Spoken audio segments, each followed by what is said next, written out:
Selamat siang semuanya. Ya, terima kasih buat waktunya sudah mau hadir dalam kegiatan aksi nyata budaya positif pendidikan guru penggerak. Saya Anwar sebagai peserta calon guru penggerak akan berbagi kepada Bapak Ibu tentang budaya positif di sekolah. Salam dan bahagia. Salam. Salam.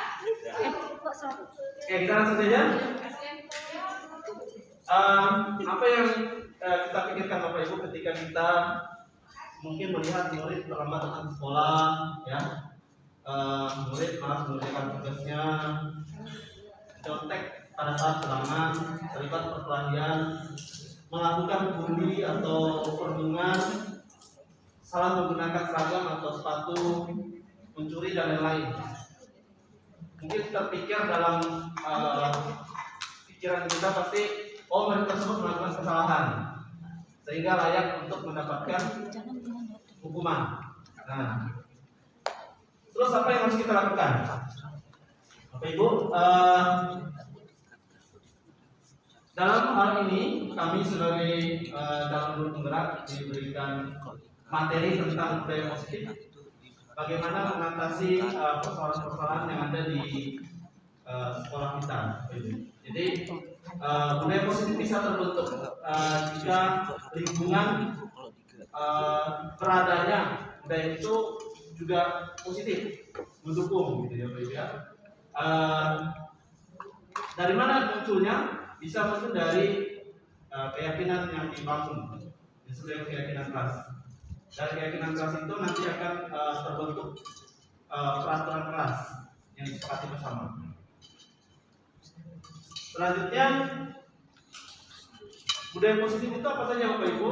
Budaya positif itu adalah yang pertama harus ada perubahan paradigma, ya, paradigma berpikir.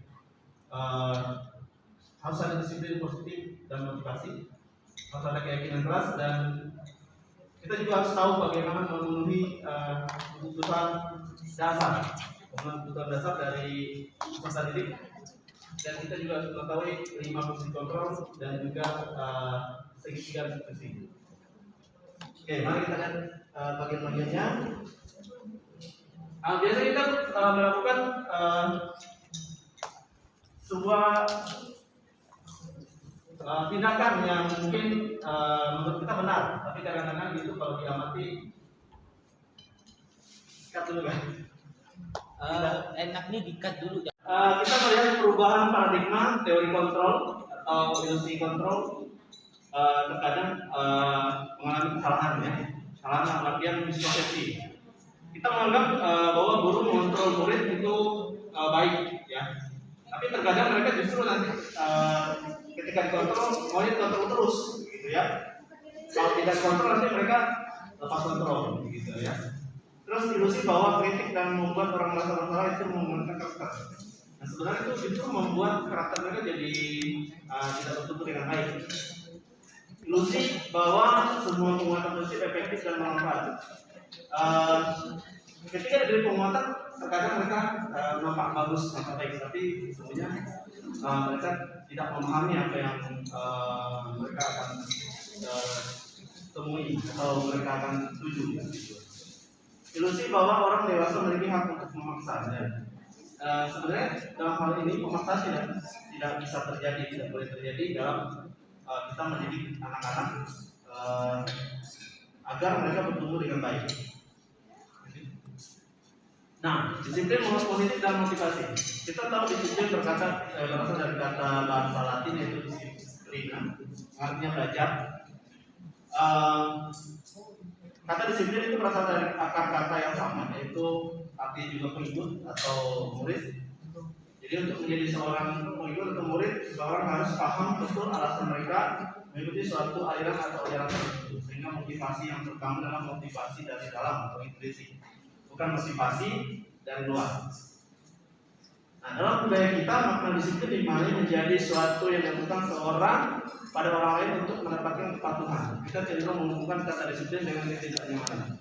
Jadi ketika anak mendengar kata disiplin, pasti mereka mengikutnya hukuman, gitu ya. Nah sebenarnya menurut Ki Hajar Dewantara disiplin itu artinya sebuah kemerdekaan. Jadi merdeka artinya tidak terlepas dari perintah, akan tetapi juga dapat berbuat pemerintah diri sendiri. Artinya anak-anak kita bangun motivasi intrinsiknya agar mereka bisa memerintah dirinya sendiri. Seperti itu.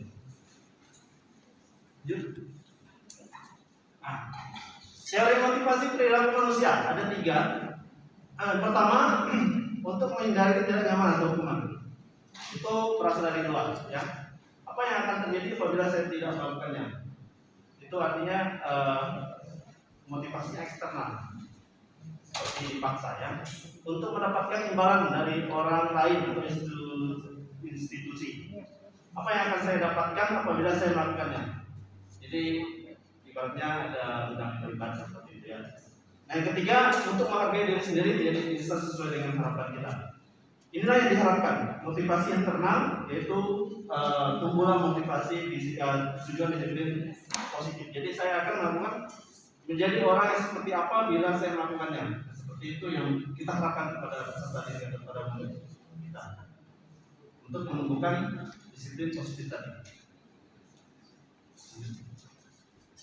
Nah, sampai kita ke keyakinan keras, diharapkan di kelas kita masing-masing kita membentuk atau menyusun sebuah keyakinan keras. Jadi untuk menghindari kesan hukuman seperti itu. Jadi kalau sudah disusun keyakinan keras, maka aturan-aturan itu tersendirinya akan muncul sehingga anak sadar ketika dia melakukan kesalahan, oh ternyata saya sudah melanggar keyakinan keras tersebut. Misalnya, mengapa kita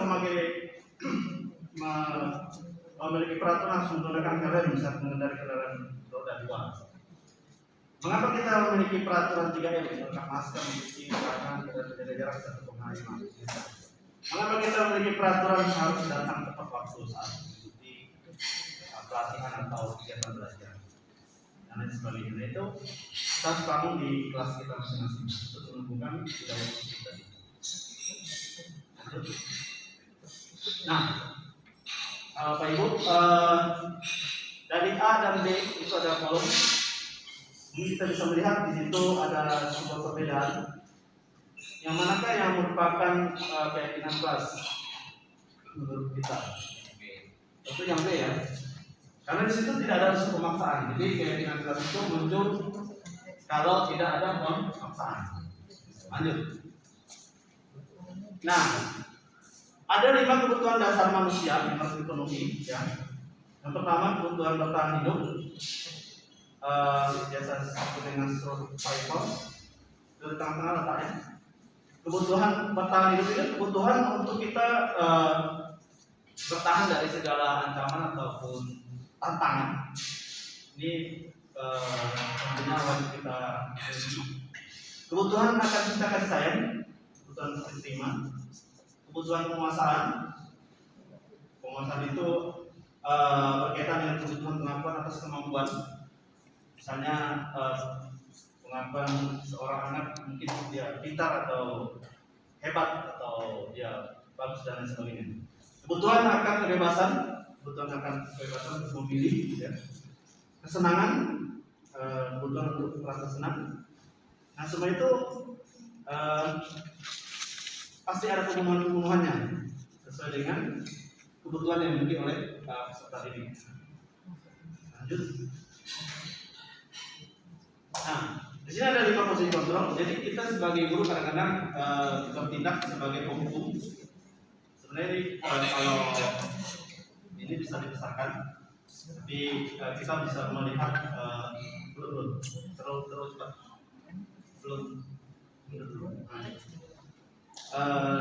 Kita bisa berposisi sebagai penghukum, misalnya kita memarah-marahi, menyakiti atau mengancam siswa atau peserta didik. Kita juga bisa berposisi sebagai pembuat merasa bersalah ketika kita berbicara di depan mereka, atau kita bisa berposisi sebagai teman. Kita membuat alasan-alasan untuk murid kita, ya. atau kita merasa ingin dekat dengan murid, jadi kita posisi sebagai teman, atau kita pemantau, ya, mengawasi dan lain sebagainya, atau kita berposisi sebagai manajer. Dan diharapkan kita sebagai manajer. Jadi posisi kita yang diharapkan adalah sebagai manajer untuk murid-murid kita. Oke. Nah, yang terakhir adalah restitusi. Apa itu restitusi? Restitusi itu adalah proses menciptakan kondisi bagi murid untuk memperbaiki kesalahan mereka, sehingga mereka bisa kembali pada kepercayaan diri mereka atau kelompok mereka dengan karakter yang lebih baik. Nah, restitusi ini diharapkan kita lakukan ketika murid melakukan kesalahan. Tapi restitusi itu bukan berarti menebus kesalahan dan juga ya. Jadi belajar untuk dari kesalahan sebenarnya restitusi. Jadi bagaimana murid tahu kesalahannya. Misalnya tadi murid itu terlambat. Kenapa dia terlambat? Dia tahu sendiri kenapa dia terlambat. Jadi bukan kita yang mengatakannya dia terlambat. Atau murid tahu dirinya mencontek. Kenapa dia mencontek dan dia tahu dirinya salah. Jadi itu artinya restitusi sudah muncul dalam dirinya. Ada 9 ciri-ciri restitusi. Oke, lanjut. Baik, yang terakhir Bapak Ibu, untuk menumbuhkan budaya positif di sekolah adalah kita harus mengenal segitiga restitusi. Jadi ketika murid melakukan kesalahan, kita harus pertama kita lakukan adalah menstabilkan identitas mereka. Jadi setiap orang pasti pernah berbuat salah. Jadi ketika murid berbuat salah, jangan langsung kita hakimi. Kita harus memberikan dia semacam penguatan, tidak langsung memarahi dia. Terus kita juga harus melakukan validasi tindakan yang salah terhadap dirinya. Sehingga selanjutnya kita juga menanyakan bahwa keyakinannya tentang kesalahannya. Nanti pada ujungnya kita bertanya, kamu nanti maunya jadi apa dan bagaimana? Nanti mereka yang jawab sendiri. Jadi kita tidak perlu mengerti. Baik Bapak Ibu, saya pikir demikian untuk penyampaian saya, aksi nyata saya untuk kegiatan pendidikan guru penggerak. Mudah-mudahan itu bermanfaat buat kita semua. Kita terus belajar, tetap semangat untuk menggerakkan dunia pendidikan kita. Salam guru penggerak.